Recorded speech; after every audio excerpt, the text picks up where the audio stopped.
स्वामीच्या आशीर्वादाने, छत्रपती शिवरायांच्या आशीर्वादाने, जिजाऊंच्या आशीर्वादाने भारतीय जनता पार्टीमध्ये काम करत असताना झालेला वनवास संपवण्यासाठी आज मी आमच्या जनशक्ती विकास आघाडी या पक्षाचा शिवसेनेमध्ये सर्व पक्षातील कार्यकर्त्यांसह आम्ही आज इथे प्रवेश करत आहोत।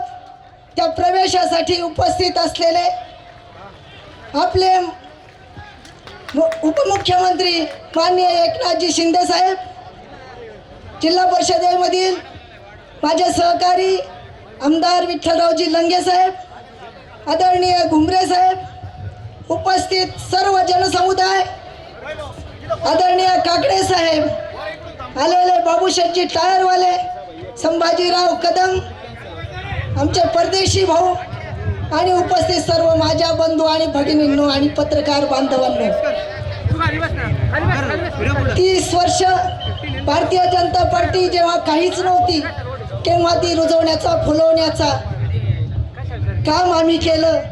पण 2014 मध्ये आलेलं विधानसभेचं तिकीट भारतीय जनता पार्टीने काढून घेतलं आणि त्यानंतर जनशक्ती हा स्वतंत्र पक्ष स्थापन केला। तुमचं विजन आहे ना, त्याच्यावर 2 मिनिटं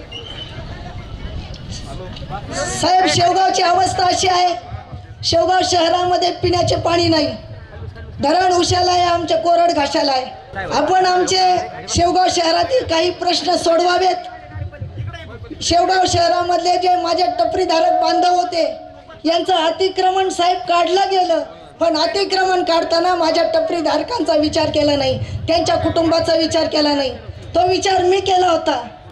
आमच्या येथील मराठी शाळा आहे, त्या मराठी शाळेमध्ये बांधा, वापरा आणि हस्तांतर करा ही योजना मी जिल्हा परिषदेमध्ये मंजूर करून घेतली।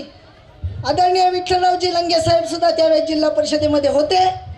त्या योजनेचे सर्व प्रस्ताव आपल्या मंत्रालयामध्ये आलेले आहेत। कृपा करून तो प्रस्ताव आपण आमचा मंजूर करून द्यावा। दुसरा विषय माझा असा आहे की शेवगाव शहरामध्ये कुठेही रोजगार नाही, महिलांना रोजगार नाही, तरुण मुलांना रोजगार नाही आणि म्हणून MIDC देण्यासाठी प्रस्ताव आम्ही आदरणीय उदयजी सामंत साहेब यांच्याकडे दिलेला आहे।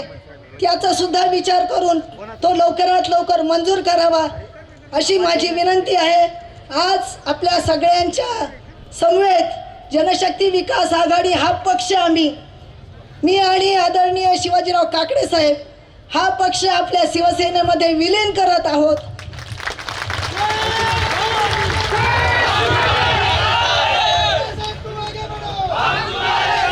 तुमच्यासारखा मोठा भाऊ जर आमच्या सारख्या बहिणींच्या मागे उभे राहिले तर हजारो बहिणींच्या समोर मी तुम्हाला सांगते की तुमचं आमच्या मतदारसंघातच काय नगर दक्षिणेमध्ये तुमचं वैभव प्राप्त करून देऊ एवढंच या ठिकाणी बोलते, थांबते।